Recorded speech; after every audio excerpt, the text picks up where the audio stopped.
সুপ্রিয় দর্শক মণ্ডলী, আসসালামু আলাইকুম। সমস্ত প্রশংসা সেই মহান রব্বুল আলামিনের দরবারে, যিনি আমাকে শারীরিকভাবে এবং মানসিকভাবে সুস্থ রাখছেন বলে আমি আমার এই নতুন ইউটিউব চ্যানেলটি খুলতে পেরেছি। তো welcome to my new YouTube channel, ডাক্তার সুমন আহমেদ। তো প্রথমে আমি আমার পরিচয় দিয়ে নিই। আমি doctor Mohammad Suman Ahmed, DHMH BHB Dhaka, BHMS on course Dhaka বিশ্ববিদ্যালয়, বিএসসি এনইউ, এমএসসি কেমিস্ট্রি। তো স্বাস্থ্য বিষয়ক সকল প্রকার পরামর্শ পেতে আমাদের সাথেই থাকুন।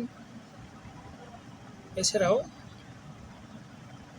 আগামী দিনে হাজির হব কোনো গুরুত্বপূর্ণ বিষয় নিয়ে। পর্যন্ত আমাদের সাথে থাকুন, সুস্থ থাকুন, ভালো থাকুন। আসসালামু আলাইকুম।